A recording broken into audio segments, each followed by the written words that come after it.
आज की कहानी दो बहुएं और चालाक बुआ सास। दीपा और अनीता दोनों ही देवरानी और जेठानी थी। दीपा नौकरी करती थी और अनीता घर संभालती थी। उनका परिवार बहुत बड़ा था, सास ससुर और उन दोनों के बच्चे, कुल मिलाकर घर में 10 लोग थे। और आज कई सालों बाद उनकी बुआ सास अपने भाई के पास रहने आई थी। सुबह उठते ही बुआ जी ने देखा दीपा जल्दी जल्दी अपने काम निपटा रही थी। अनीता ने सबका नाश्ता बना दिया, जिस नाश्ते को दीपा ने सबको परोस दिया। इसके बाद दीपा ने खुद अपना टिफिन पैक किया और जॉब पर चली गई। अनीता ने फिर दोपहर का खाना बनाया और थोड़ी देर बैठ गई अपनी सास और बुआ सास के पास। बुआ सास से रहा नहीं गया और अनीता से बोली कि छोटी बहू, तेरी जेठानी दीपा तुझ पर बड़ा हुक्म चलाती है। सुबह से देख रही हूँ रसोई घर में तू ही लगी हुई है और वो महारानी दिखावा करने के लिए सबको नाश्ता परोस रही थी, जैसे उसे ने बनाया हो। ये सुनते ही अनीता ने अपनी बुआ सास की तरफ देखा और बड़ी प्यार से कहा, नहीं, ऐसी कोई बात नहीं है बुआ जी, दीपा बहुत ही अच्छी है।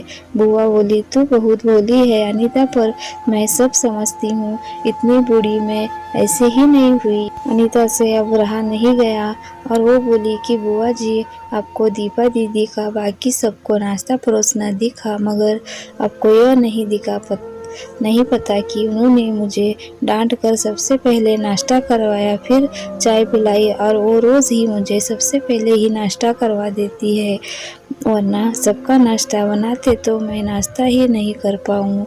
वो मेरा कितना ख्याल रखती है। दीदी सुबह जल्दी उठकर मंदिर की सफाई करके फूल सजा कर रखती है और वो मुझे खुद से 1 घंटा लेट उठने को कहती है, क्योंकि मुझे उठते ही नहाकर सीधा रसोई में ही जाना पड़ता है। शाम को ऑफिस से आते वक्त दीदी बाजार से सब्जियां भी लेकर आती है, क्योंकि हमारे हस्बैंड रात को लेट हो जाते हैं।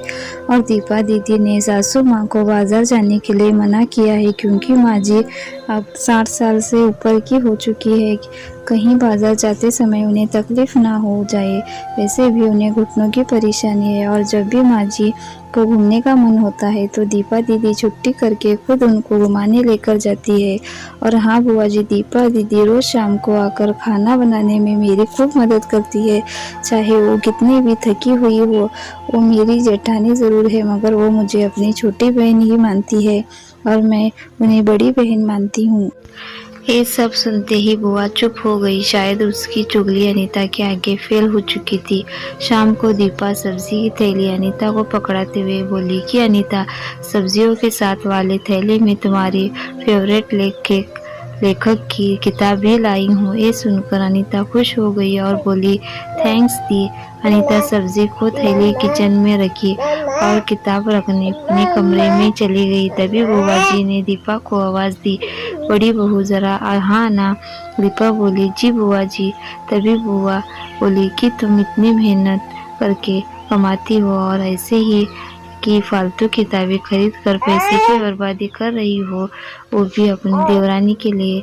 वो तो वैसे भी घर में करती ही क्या है, तुम दिन भर मेहनत करती हो और वो घर पर आराम करती है। इस बात पर दीपा मुस्कुराई और बोली, क्या बुआ जी आराम? और अनीता, उसे तो कह कह कर आराम करवाना पड़ता है। सुबह से बेचारी लगी है रहती है किचन में, सबके अलग अलग पसंद, मेरे और उसके मिलाकर 4 बच्चों का टिफिन सब वो ही करती है। फिर भी उसके चेहरे पर हमेशा एक सुंदर सी मुस्कान हुई होती है। सुबह की चाय पीने का भी समय नहीं रहता उसे। और जब दोपहर बच्चे आते हैं फिर उनका खाना, उनकी पढ़ाई सब वहीं देखती है।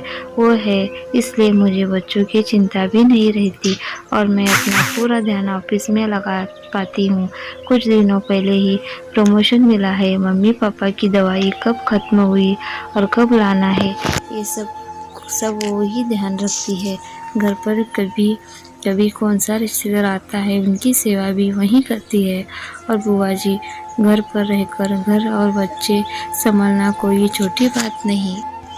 मेहमानों की भी अब भगवत अनीता बिना किसी शिकायत के करती है। उसे तो बस पढ़ने का ही शौक है। फिर क्या मैं अपनी छोटी बहन की छोटी सी इच्छा भी पूरी नहीं करूँगी? अगर आपकी इच्छा मैं पूरी नहीं करूँगी तो कौन करेगा? अब तो बुआ की पूरी तरह से ही बोलती बंद हो चुकी थी। फिर दीपा भी अपने कमरे में चली गई। ये सारी बातें दीपा की सास पीछे खड़ी हुई सुन रही थी।